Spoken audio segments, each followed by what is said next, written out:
You know what also demystifies, taking us to the next bit of generosity. And I'll start from there, still Matthew 6. Yes. Because when he says that bit of the Father who sees you in secret will reward you, there's a temptation to think that it's material reward. Yes. And so someone will think that, I think you're not getting the car because you're not fasting enough. Maybe if you're just doing half a day, maybe increase. If you're doing 2 days a week, make it a week and see, that kind of thing. And yet here it's followed up in 19 by saying, do not lay up for yourselves treasures on earth, where moth and rust destroy, and where thieves break in and steal. But lay up for yourselves treasures in heaven, where neither moth nor rust destroys, and where thieves do not break in and steal. For where your treasure is, there your heart will be also.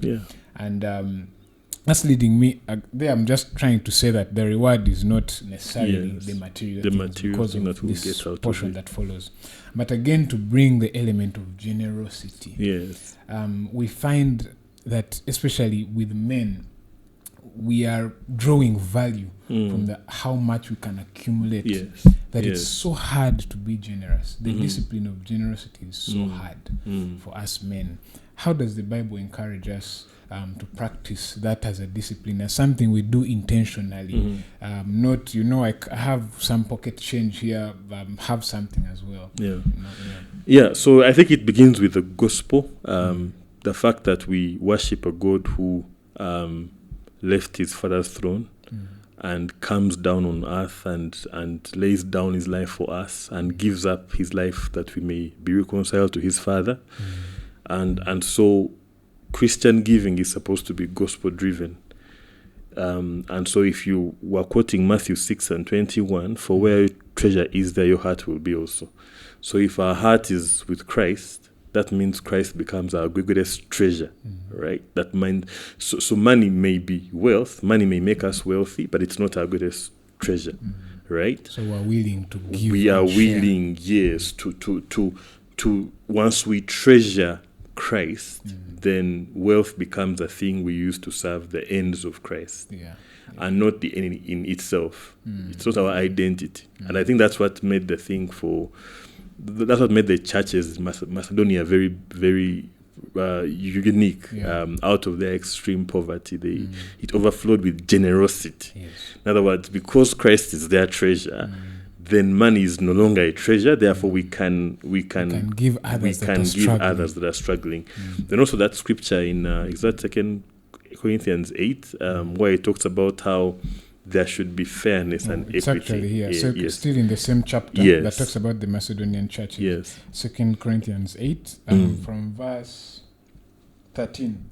For I do not mean that others should be eased and you burdened by that. As a matter of fairness, your abundance at the present time should supply their need, so that their abundance may supply your need, that there may be fairness. Verse 15, as it is written, whoever gathered much had nothing left over, and whoever gathered little had no lack. So the idea there is that I'm not saying I'm doing so badly that I'm giving from what I don't have. No, God has given me abundance.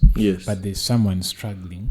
So there is an intentionality in me seeking for the other one to also kind of be lifted by what I have.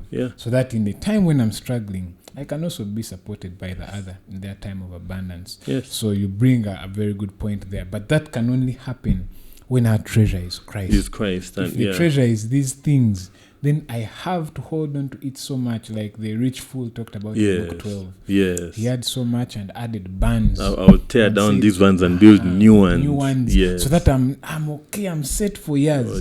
But if you know that Christ sustains you, and that, like the scripture tells us, that in us giving, it's a means of grace to others, then we will intentionally look out for people to actually give.